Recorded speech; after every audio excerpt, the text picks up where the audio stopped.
Yo, what's good, cryptocurrency fans out there? Welcome back to the Everything Altcoin channel.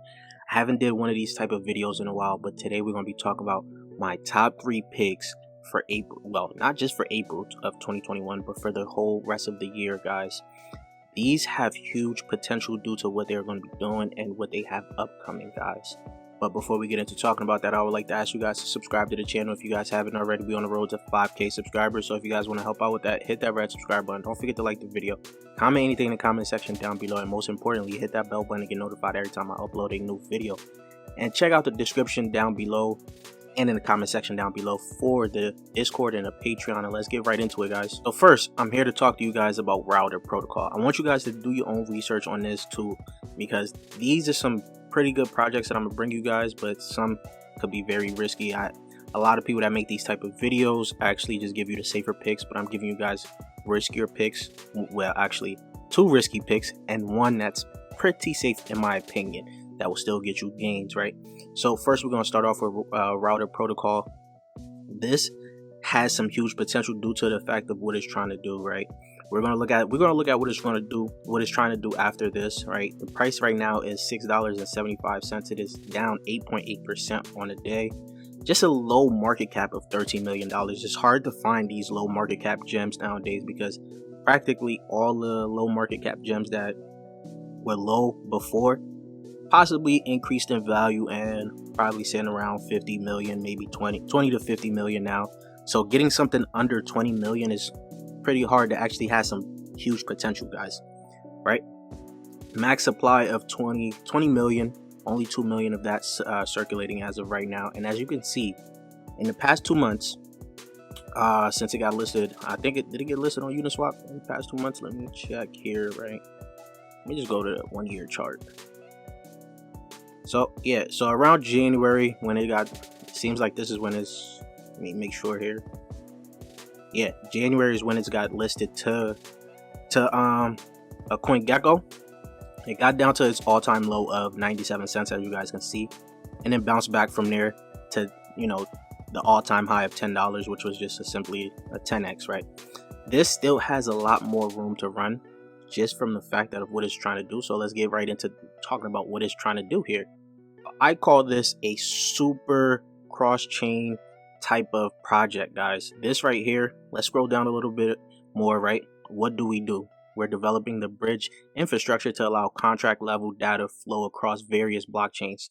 This enabling asset level data transfer, guys. They're going to be trying to, you know, basically connect all other blockchains, all of the blockchains that you're seeing right now, from layer 2 to layer 1, from Polkadot, Ethereum, to Matic, things like that. Scrolling down, as you guys can see a little bit more, you got unified gas fees, single asset gas fee, pay in the router token, and interact with multiple chains. So you can pay gas fees on any chain with the router token, guys.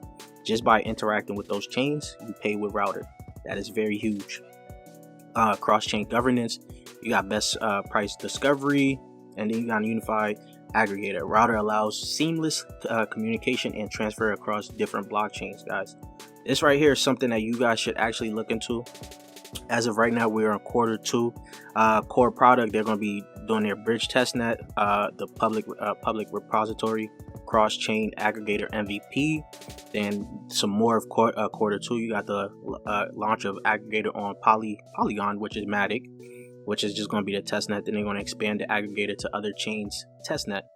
Then they're going to develop an Oracle-based bridge adapter, guys. That's another big thing for them.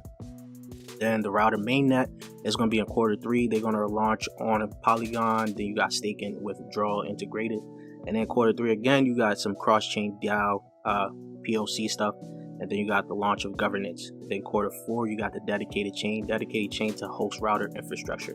So they're going to become their own infrastructure type of blockchain also. They also have something called Galaxy Farm, which we're going to go look into right now. Galaxy Farm is on the Matic blockchain. You got to switch your MetaMask wallet to the Matic blockchain to be able to use this. But you're able to farm, Satyr. We talked about Satyr before. UNN tokens, OMI, Rage, Cohort, you can farm a bunch of tokens in here. Some you actually got liquidity mining here. You got Router, Montreal, Razor, Frontier, Glitch. I forget what this one is, but you can mine all through here. And the big thing about this is what they actually have partnered with Frontier for.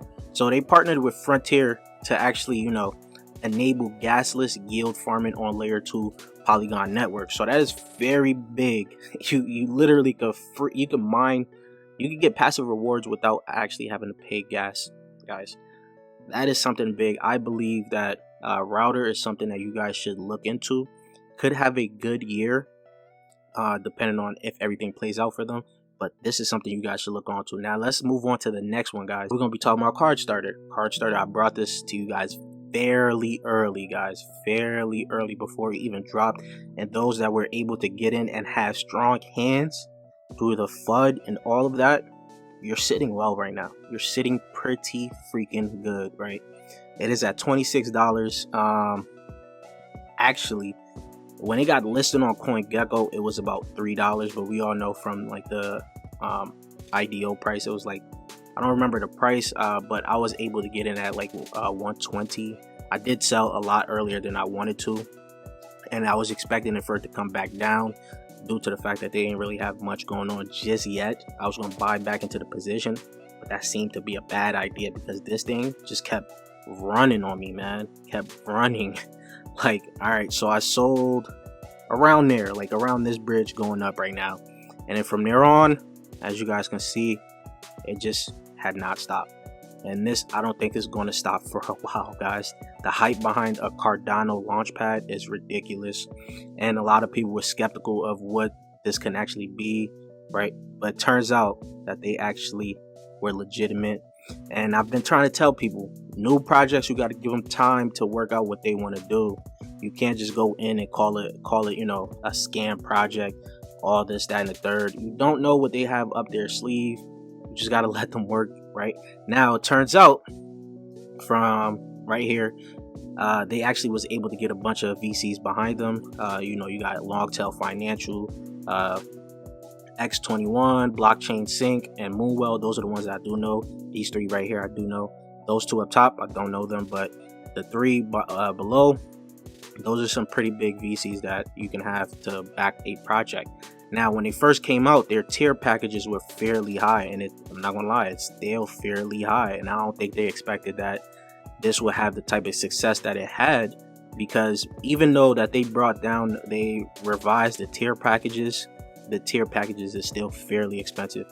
Now, you know, Deuces, this is the lowest tier, 500 cards. We go back to CoinGecko. As you guys can see, I got it right here. It is $13,000 just for the lowest tier. That is freaking expensive for a launchpad at its lowest tier. You know, you got things like Paid, which is like, you know, you get 1,000 tokens. I think that's like $4,000 or even maybe $5,000 right now. BSC pad, all of the other launch pads range around from 3,000 to 5,000, and this right here, the lowest tier for it, it's 13,000, guys. That is fairly high. Like I said, I don't think they expected the type of success that they had. So it's either they're going to have to revise this once again before the IDO come out, which they did actually announce their first IDO, which is called Charlie. It is going to be the first actual first Oracle for Cardano. We have to see how that works out. Like I told you guys before earlier in the video talking about Cardstarter, give these projects time to work out what they want to do. Right now, yeah, I do believe that they should revise this to like maybe at least 250 cards. That would bring it down to around $6,000-$7,000. It would be better even at 150, to be honest, because this is fairly expensive. But they do have other tiers. For, you know, these other tiers are way more expensive, guys, way more expensive. But we have to see what other IDOs come from this launchpad. They already announced Charlie, like I said. That could be something that a lot of people would be interested in. So that is pretty much that. And then they actually revised their roadmap. We're going to look at the roadmap now. So on the roadmap, I'm gonna just scroll down a little bit to talk about you know, you got phase 1, which is the red carpet. They got the launch, the first suite of the IDOs. And then you got the Alpha 2.0 and then Card Hackathon. right? Phase 2 is where they're going to do their great migration. They're going to move from Ethereum to the Cards will utilize a more affordable, efficient node operation fees on an ADA blockchain. So phase 2 for them is they're going to try to migrate onto ADA when that's available, right? That's what I've been telling you guys. ADA projects are a lot more ADA projects might launch on Ethereum than do the migration to ADA, right?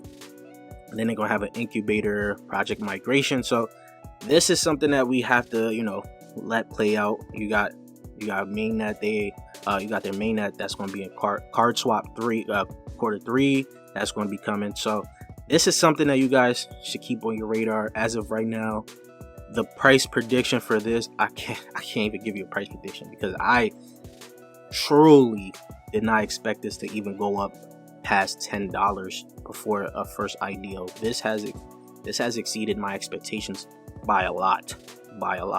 As of right now, I don't know if it's going to stop. I don't know what the type of dip is going to look like, but if you could get it under $20, you might be good. Pretty much all that I got to talk about for Cardstarter. Moving on to the last project that I believe will have a great 2021. Been telling you guys for a long time. It's that baby Kusama. This is my baby, guys. This right here, I do believe we're having a crazy 2021. I don't really need to say much more on Kusama. You guys already seen a lot of my previous videos. I will link them in the cards up top for you guys to check it out. But the reason I'm bringing this to you guys is because when you go onto their website, this is now on their website. Parachain auctions are coming. And I do believe that it's going to come in the month of April. Could be the end of April or the beginning of May, right? And once that happens, Kusama will go through a price shock where we've never seen this before, because I don't think we've ever seen this type of coin in cryptocurrency before, and the type of move that they're trying to do, you know, staking all the Kusama for the parachain leases.